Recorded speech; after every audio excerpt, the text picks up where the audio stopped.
Welcome to Get It Done Entrepreneurs, where we talk with founders of companies who bet on themselves and won.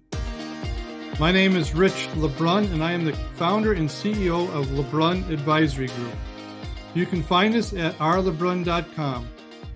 Our mission is to help our clients build wealth through business ownership. Stick around to the end of the show and we'll reveal how you can be our next guest. Our special guest today is Jeff Seckendorf, founder of UTD Scuba Diving, LLC. Very interesting subject matter right from the beginning. I know nothing about it, so we're all going to learn together about this. Jeff learned to dive in 1990 in preparation for assisting with a series of underwater filmmaking workshops in the Caribbean. He went on to dive extensively in the warm waters around the Virgin Islands and the very cold waters of upstate New York lakes.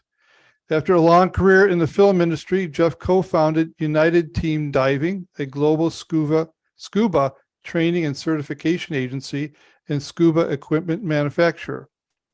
In 2020, Jeff purchased UTD, renamed it UTD Scuba Diving LLC, which is solely focused on training and certification. Jeff has traveled the world as a diver to Egypt, Spain, Italy, France, Mexico, Dubai, and the Caribbean, and domestically in all four corners of our country. He's lived in the caves of Mexico and Florida and Europe, and is trained on the MX series of rebreathers, which we'll learn about hopefully, and is a UTD Instructor Trainer.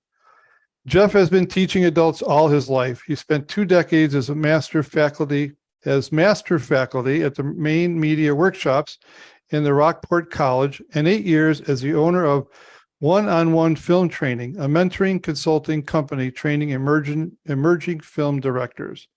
Jeff is a certified flight instructor and spent many years teaching and competing in competition aerobatics. And he lives with his family in San Diego. With that said, welcome, Jeff. Great to be here. I really appreciate it, Rich. Yeah, thank you. And again, as I said in the beginning, this is a topic that we've probably all experienced, maybe some of your work, I'm not sure, but very few of us go underwater. And so tell us, how did your entrepreneur journey start? Give us a little background. Was it a passion you were chasing, or you kind of just follow a family trend, or how did you all come about getting into the scuba business? Yeah, so my first career in the film industry, a lot of that had a bunch of serendipity in it. I was a child photographer, a kid with a darkroom, and that led to an early career as a photographer, which led to some TV news, which led to doing some TV commercials, which led to filmmaking. And I ended up with about a 30-year career as a director of photography on movies and commercials. And, the film industry, it's a really interesting place to be. One of my producers once said to me that she thought I spent 15 years getting into the film industry and then 15 years trying to get out. Because often in that particular business, which has a shell of glamour around it, I always thought my full-time job was just looking for work and my part-time job was working. So when I was starting to wear that out a little bit, I was looking for some kind of interesting project to do that had an education component to it. And one of my old scuba instructors came along, and basically, to make a super long story really short, we started a scuba certification and training agency. And then I bought him out in late 2019 and separated the companies. We had an equipment division, which happy to be gone. And I have the training and certification side. That's what I'm doing. So when you do filmmaking, would we as consumers know some of your product, or is that for corporate use? Or no, I was going to say I was doing mainstream independent movies, but mainstream independent movies are not mainstream. So I did a bunch of independent films. I did a ton of TV movies. My real income came from probably 1,000 TV commercials that I shot and directed over the years. But this was back 80s, early 90s. So nothing's current. I'm out of that industry. I'm happily retired and have moved on to other cool things. Okay, which we're going to learn about as well. Yeah. But just one more thing. You went from photographer, which you're shooting a lot of different things, but underwater. What was it? What was the attraction of attaching your photography to scuba diving or in underwater photography? which that was just a lark, is that, I was teaching in this filmmaking workshop for, I don't know, 25 years. And they had this crazy idea to do this underwater cinematography workshop. And that sounded like fun. So basically they said, get certified to dive, and then you can come in and help us with it. And so I spent a winter, got certified, did as much research and study as I could on underwater, the physics and all that stuff. And then I went and I really liked the diving part, but it was recreation right up until,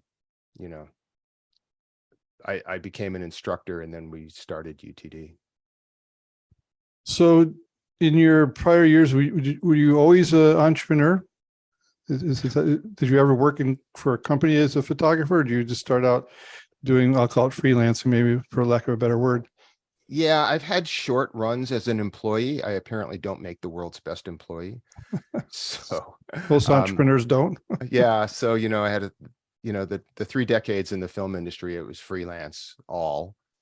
And, every once in a while, something interesting would come along as a project that had a kind of looked like an employee relationship. And I would do those because they're fun.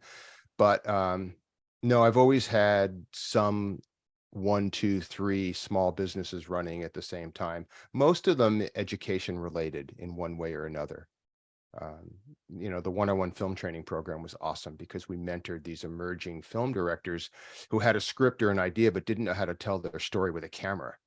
So that was I was living in LA then. The market was huge for that. We were super busy and really helped a lot of people. And that was it. That was a great, little 8-year thing I did. And really loved it. Really liked that. So do you have some teaching is a passion in you and built into your DNA, or training or coaching? Yeah, teaching, training, coaching, trying to bring educational techniques out of the box to people who, may not rise well to sitting in a classroom or, just doing a workshop, something like that. So we're trying to find, and we'll get into that too with the scuba thing. We're trying to find new ways always to bring, better training, in a simple way.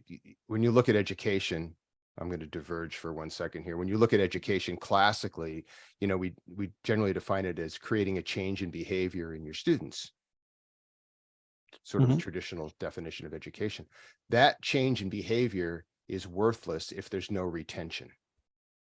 Right? You can change behavior all day long, but if somebody walks out the door and 3 days later they don't recall anything, then you've wasted everybody's time.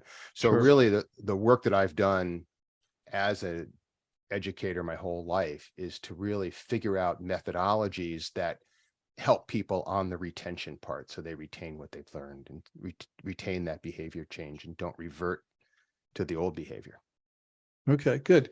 Well, in the second part of the show, where we'll jump into the future in which you're doing some of the exciting things you're working on, but let's stay looking back a little bit, if you wouldn't mind. You've been an entrepreneur, you've been on your own for a long time. If you're speaking to yourself, knowing what you know today, would you do some things differently?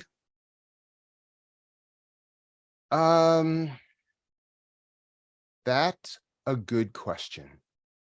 I haven't really we've had really boners, really bad ideas. And some of them we've tried and have been expensive, and some of them we've tried and have not been expensive. But, I don't think I would change much. I love the trajectory of my life and how I got to this moment. And it hasn't been all wine and roses, but it certainly has been fun. And, I'm still here. I'm still paying the bills, still working. That's part of the adventure, isn't it? If it's running into the unknown. Maybe that's why I'm a crappy employee, right? I just don't like the stability and, the security of it. I kind of like the little edge. And, when things have been tough over my life, particularly financially, something always comes along. I don't really think I've ever been in a situation where it's been dire. Yeah. Maybe uncertain, but not dire. Uncertain is good. Dire is Uncertain's good. Yeah. It keeps that creativity going. How about some things you did well? Did you make some good pivotal decisions that you look back and go, boy, I'm glad I went left instead of right, and because here I am? Yeah, lots of them. I moved from New York to LA, and that was a wonderful thing, in the being in the film business. And then that got me going on the scuba thing, which, led me down here to San Diego, which is the greatest place on earth, I think. And really able to focus on this scuba company in the best possible way. So that's a really good thing we did. Yeah, it's just been a really nice trajectory. I haven't had these entrepreneurial struggles that you hear about where, I took a $2 million investment and then everything went, belly up and we didn't know what to do with the money. I haven't had those. I have really almost never taken money for any of these little companies or startups I've done. I've pretty much bootstrapped everything. The one time I did a small startup that took some investment money, it was a train wreck on like so many levels. And we ended up closing. It was a software project and we ended up closing it. And so that was probably the one giant, really bad one that I did. Yeah. But the rest of these things, they take their natural time, right? So like the film training program, right? Started it, ran it really well, and it was time to exit it. It just softly exited. And that was nice. I don't honestly believe that entrepreneurism has to be a daily struggle. I think people make it a struggle. But, there's a difference between poor and broke, right? Mm-hmm. Poor is a state of consciousness, and broke is what's happening in your bank account. So, Yes. as I've been doing my whole life of small companies and startups and things like that, I've been broke once in a while. Mm-hmm. Thank God, not recently, but I've never been poor. Mm-hmm. I don't have that consciousness at all. And I think that's why when things are looking a little uncertain, as your word, something comes along. Yeah, there's something about that little DNA element in the entrepreneur that just, I love your analogy being poor versus broke. A lot of us entrepreneurs have been broke. Everybody's been broke, and you hear Yeah. that and you build back up, and I mean, that's just part of it, right? But if you're poor, then you're just telling the universe you don't want anything. Yeah. Yeah. Which we're going to kind of touch on that a little bit right after this next segment. So let's take a pause. UTD Scuba Diving, right? Your company. Yep. For our listeners' sake, who are your customers specifically? What else would you like to promote and to let us all know about what UTD Scuba Diving is doing? So this is your commercial break, Jeff. So UTD is a boutique training agency in scuba diving. There are probably something between 20 and 30 certification agencies around the world. Most of them have a presence in the United States and Europe and Asia. So we're one of those, right? People have heard of PADI and NAUI and SSI, and there's a whole alphabet soup of training agencies. So we're one of those. So UTD is actually the certifying agency when you come through our classes. Okay. And, very simply, the structure is that we create educational content for scuba. We train instructors in a very specific methodology that we teach. And then the instructors get students. The students pay us for the course content. They pay the instructor for the training, and everybody's happy. It's a very simple money model, and fundamentally we're a publishing company, digital publishing. So does the consumer come directly to you, or does the consumer go to an instructor who is licensed under your training? Yeah. The instructors are basically the brand ambassadors. So we have a sort of a corporate core that we use for marketing and promotion. But when people come to us directly, we guide them off to an instructor. Okay. All right. So I'm trying to figure out, so our listeners would not get directly to you for your services if they had an interest in scuba diving. Well, they can, but then they'll see if our philosophy is appropriate for them, and then we'll guide them to an instructor in their region. Got it. Okay. So which brings a question. Is there different methodologies or theories or practices regarding different techniques for scuba diving? Yeah, and they're dramatic. Well, they are. They are dramatic, right? So you can go to Groupon and get a $99 scuba class, and you're certified in 3 days. Mm. You may not be safe, and you may not enjoy it, and you may not have learned anything, but you're certified. You get the card that says, okay, I'm a certified scuba diver. We have a whole different tact. We started this agency with a group of technical divers, deep technical divers, cave divers, very experienced divers, diving one form, but having to teach through recreational agencies in another form of diving. Like, for example, for the divers who are listening, right? We never touch the bottom. We never kneel on the bottom. We never kneel on the bottom of a pool. We regard that ocean floor as really sacred. Yes. So the first thing we do with people when we teach them to dive is teach them how to breathe to maintain this really nice level of buoyancy where they can control where they are in the water. We don't give them equipment until they've got that down. In a traditional weekend scuba class, you're going to go in the pool, they're going to give you a ton of equipment, they're going to teach you how to use the equipment, but often you're not taught how to dive. Mm-hmm. So it's a little different methodology. We have a very vertical training program where the things you learn in your initial open water day one class are the exact same techniques you're going to use all the way through your more advanced class, deeper classes, cave diving, wherever you go with diving. There's nothing, you don't ever have to take a left turn and relearn. So, we're boutique and we love that. We're small and powerful and we love that. And Are you for the more serious diver? Is that what you'd be more attracted to, or serious diver would be more attracted to you? Yeah, maybe is one way to look at it. I think people who love the lifestyle around diving are drawn to us. We have a good community, and we have a couple of really interesting training programs, including the coaching program, which we'll get to, I think, in a few minutes. Yep, but we are.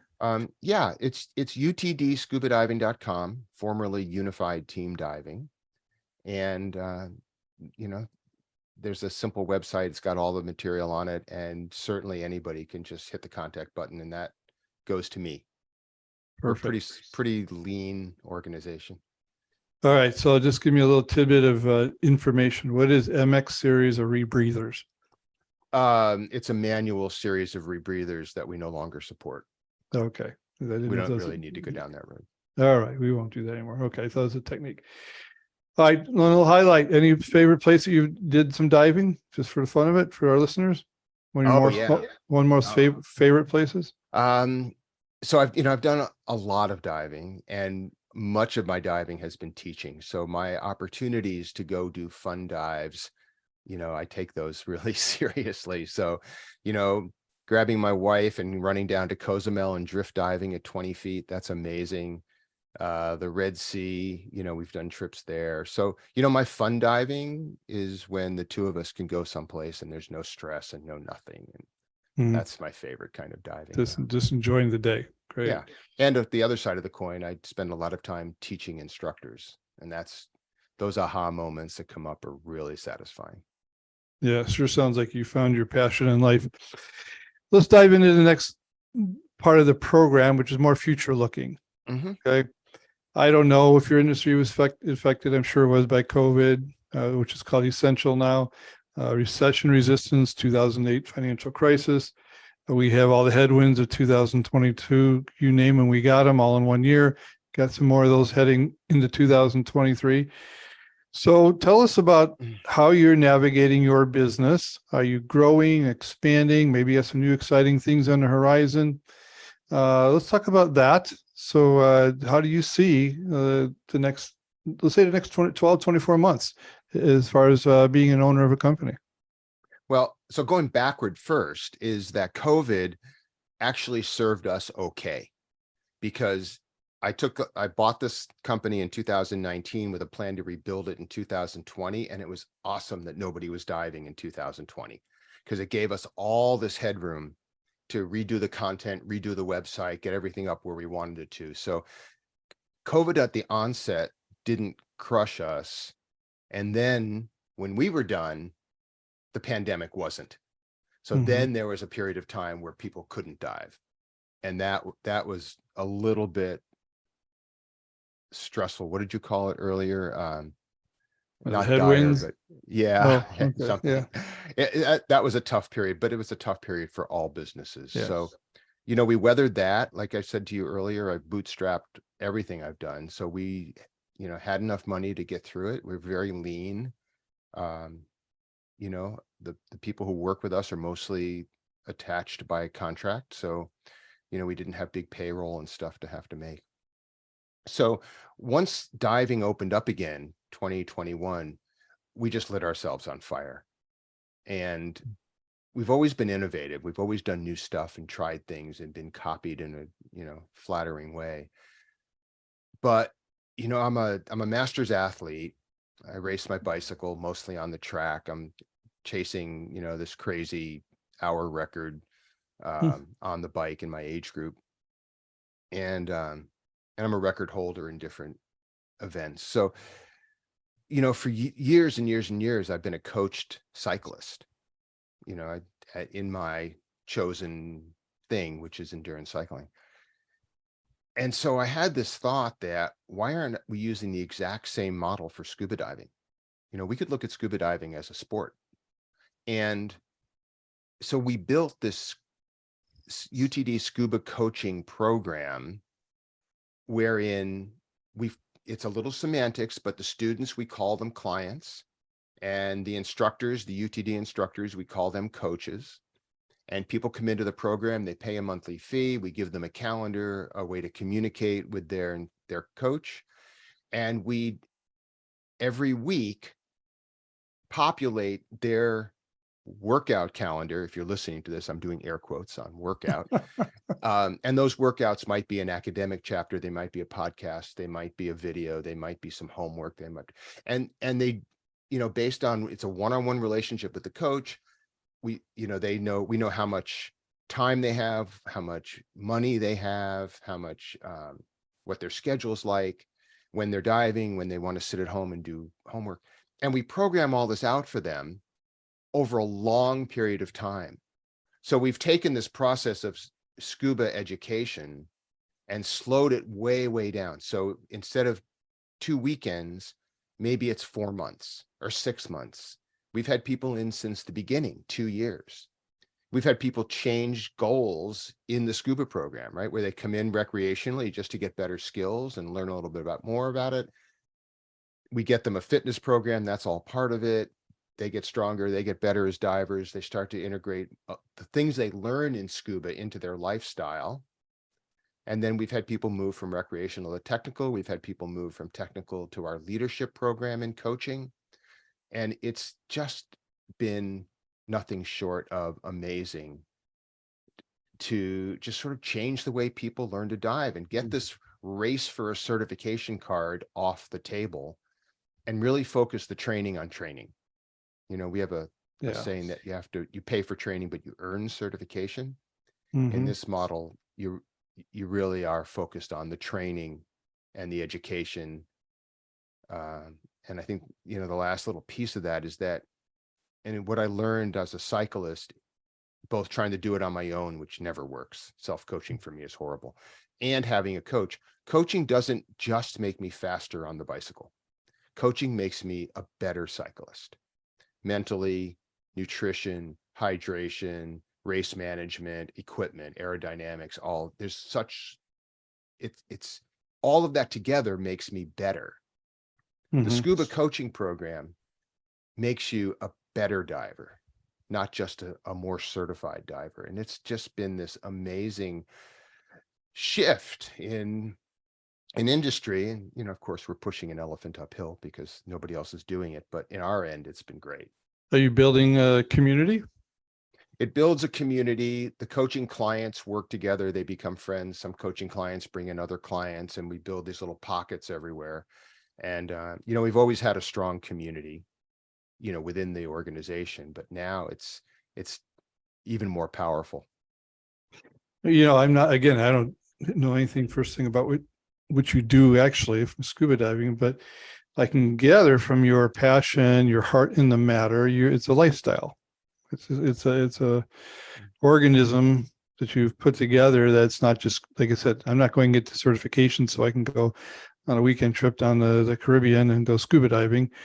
I could do that, or I could do scuba diving and understand the wholeness of it and all the other components. Seems like that's that I'm getting out of the conversation here. It's interesting cycling, the kind of training that I'm doing at this pretty high level is it's so much more than cycling for me. It infuses my life, right? Mm. With, an attitude of don't quit, an attitude of work hard, an attitude of, this can show other people, a way to have purpose. I'm 68. I'm trying to get this record when I'm 70. So there's a lot of that element to it that I've learned in cycling that I apply to my daily life, just in structure and nutrition and being healthy and feeling good and, being considerate and all this other stuff that I pick up from cycling. We take all of that and we put it in scuba diving. So part of this coaching program is to take our clients, which used to be students, and guide them to a way that they can learn things in scuba diving that apply to their life. Be it simply health and fitness or more complex team skills, team work together, team training, all of that. There's a lot to be had in what we bring to people, as lifestyle. And it's just another part of this thing that just makes me so happy to see this in the clients. So I love to hear these stories because, again, on one hand, we get the world that's floating around us. So I love this saying, there's a world within this world if you look for it.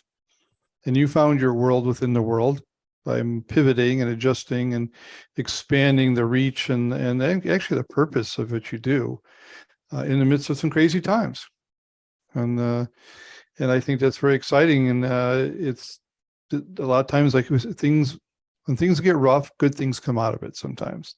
And maybe you'll look back and appreciate this time of your life.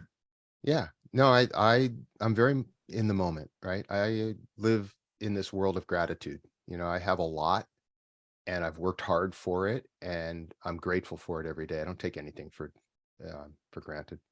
All right. Well, I know you're not saying this for this reason, but I'm just curious, what record are you trying to shoot for when you hit 70 in the cycling world? Oh, there's a thing called the hour record, which is how far can you ride your bike on a track in a velodrome in an hour. So this is an iconic thing in cycling. It's been going on since the 1800s. The current elite record is right around 56 kilometers, which is just insane. I have the track record at the San Diego Velodrome here in my age group, and I'm heading out to break that in a month or two. But it's really hard. I mean, I'm trying to get up into rarefied air, and oddly, the record for the age group 65 to 69 is slower or shorter than the 70 plus record. Some guy 70 went faster than the 65 record. Oh, no kidding. So I've got my work cut out for me, but I'm on a 5-year program. I've got an amazing coach. I was on the bike this morning. I'm going back for workout number 2 in a couple of hours. And, it's another full-time job. Yeah. It's fun. Well, that's definitely a passion as well. Jeff, before we head out, how can our guests, or excuse me, our listeners get a hold of you should they want to inquire more about your services? Yeah. UTDscubadiving.com. It's really simple. Like I said earlier, if you hit the contact form, it'll come directly to me. If you have questions about the coaching program or that training, there's a million other moving parts around my life. I speak publicly on purpose, having purpose, and using this bike ride that I'm working on, this hour record, as a sort of a kickoff point to talk about why we do things, what we do to wake up in the morning, what happens when purpose seems to go away. So we have that going on. We just started a really interesting project called the Institute of Purpose. Oh, really? Which is a name I just love. So that's just getting out of the gate. It's instituteofpurpose.org. And I'm on there. My speakers resume and bio and all that is on that website. So, it's I'm in the world of helping people buy businesses, and the majority of my clients are fit in this 45, 65 range, a lot of outliers as well. But purpose is missing. And purpose is without a purpose, it's worse than being broke. Yeah. You're heading towards poor. I was going to say it's probably worse than being poor. But having purpose, saying it's important to have purpose is one thing, but actually living it is so completely different. Mountain climbers say, why do you climb a mountain? It's because it's there. But how does that serve society?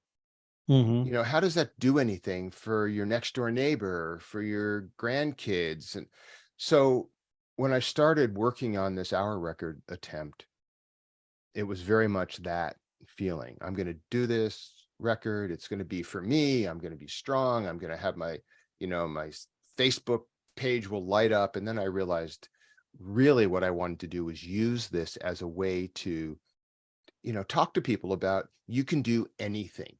You can find something you're good at and expand on it and turn it into any way to help people, help society, be contributory. And that's kind of what I'm doing with the Institute of Purpose is, building out content that guides people to say, well, I don't have to just retire and then pull dandelions out of my yard all day long. Yeah. It makes a difference in the world. Fun stuff. I just want to say thanks. You're a busy guy. You're obviously a passionate guy, purposeful guy, and you've been a great addition to our show. So I want to say thank you for taking time on your schedule to come on the show and share your wisdom and insight. I hope there's some people who are. So let me ask you: do you take rookie scuba divers, someone who's just say, "Hey, this excites me. I'd like to learn," or do you use all experienced? Oh, no. We have a huge entry-level open water program. And again, just, get a hold of us and we'll point you toward the closest instructor and or coach. Great. We'll put all these notes, all this information on the show notes, which will be on all podcast platforms as well as YouTube in about 2-3 weeks. And with that, Jeff, I just want to say thanks again, and I hope you have a wonderful day. All right, Rich. Grateful to be here. Thank you so much. Thanks. Rich LeBrun here. Thank you so much for listening to our podcast, Get It Done, Entrepreneurs. If you are a successful business owner who would like to be on this program, please visit us at rlebrun.com/podcast and fill out the form, and we will reach out to you. If you got something out of this interview, would you share this episode on social media? Just do a quick screenshot with your phone and text it to a friend or post it on the socials. If you know someone that would be a great guest, tag them on social media to let them know about the show and include the hashtag GetItDoneEntrepreneurs. I love seeing your posts and guest suggestions. We are regularly putting out new episodes and content. To make sure you don't miss any episodes, go ahead and subscribe. Your thumbs up, ratings, and reviews go a long way to help promote the show and mean a lot to me and my team. Want to know more? Go to our website, rlebrun.com, or follow me on LinkedIn, Facebook, and Instagram. Thanks for listening. We will see you next time.